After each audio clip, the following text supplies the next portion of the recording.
Hello? It's me again! And it's me too! Who are you? Oh, you know who I am. I'm Hempy the Hippo. Hempy the Hippo? Why are you called Hempy? I don't even know. Well, do you know why we're here? We shall, give me a hint. We're going to talk about Chapter 8 of Invisible Man. Chapter 8. I love that book. Yay! Why are we talking about Chapter 8? Why does your voice keep changing? I don't know.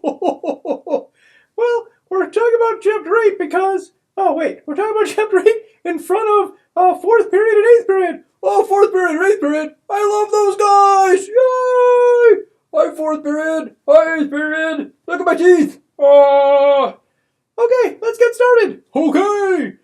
Alright, so, for the past chapters, we've been breaking up a little bit, talking about various elements. But now, we're going to do it a different way. Oh, yes. Today, we're going to talk about them all at once. We're going to see all the elements as they are woven together by Allison. That sounds like a great plan. So let's do it.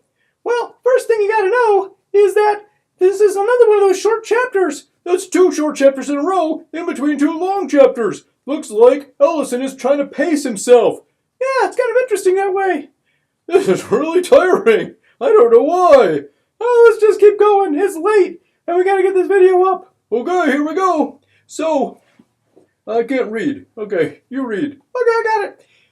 Well, first thing we want to talk about then is at the beginning of the chapter, he's in his room, and he's having a crisis of faith. What's a crisis of faith?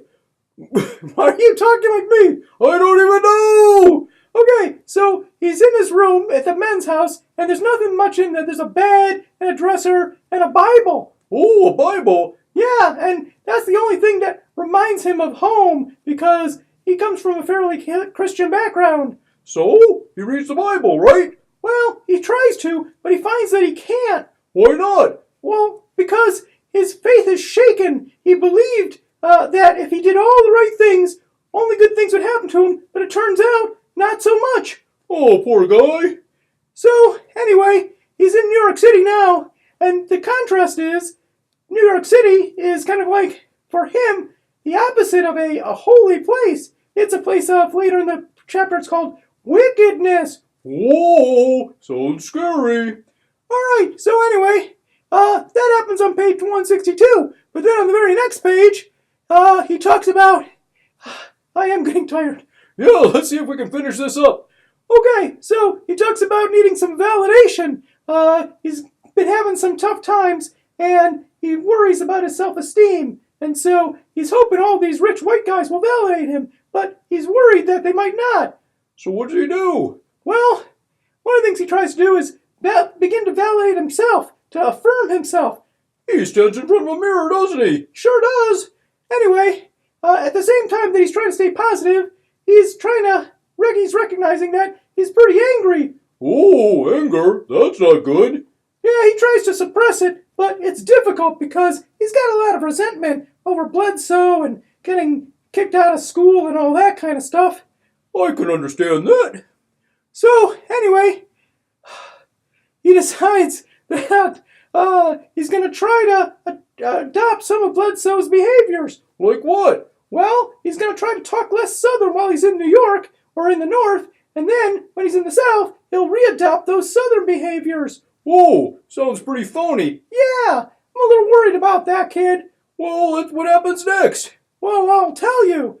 So, he decides he's also going to become a little bit more shrewd, a little bit less naive. Well, does it work for him?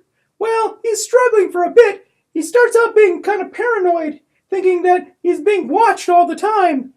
And then... Wait, why are you moving your mouth when I'm talking? I don't even know! Let me talk for a while. Sure, I'm getting tired. You go ahead. Okay, so he sees the Statue of Liberty, and we know already that Ellison likes to write in a very symbolic way. So, is there some symbolic connection between the Statue of Liberty and the shadows or fog and his situation? Good question. I don't know. Well, kids, you think about it. Okay, next, he starts having some anxiety and he becomes a little bit self-critical. He's kind of searching for confidence. as he goes and drops off these letters to all the rich guys and doesn't get past their secretaries. Yeah, he seems kind of naive about it too, a little bit on the obtuse side. He gives these secretaries the envelopes, and then she comes back, and nothing happens. He even makes an interesting Jack the Bear reference from the prologue. What does that mean? Well, if you'll recall from the prologue, Jack the Bear is this kind of alter ego he adopts, this hibernating character that's going to come out from underground when the time is right. Oh, so it reminds us of where he ends up in the prologue. Exactly. Why do you keep hiding like that? I'm resting because I'm kind of getting weary. Yeah, I don't know why, but there's something really tiring about this. Yeah, I think we've mentioned that. We'll go have a drink later. Oh, sounds good. Okay, so then he starts getting a little bit suspicious. Oh, like maybe he's got some doubts about whether these envelopes are getting through? Yeah, and so he wants to take a break and go see a movie. Oh, what movie does he see? Well, that's kind of the interesting thing.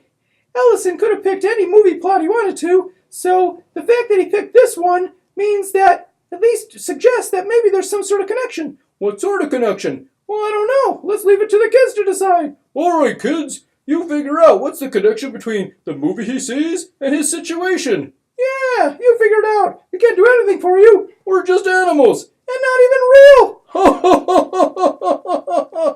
All right, what else we got?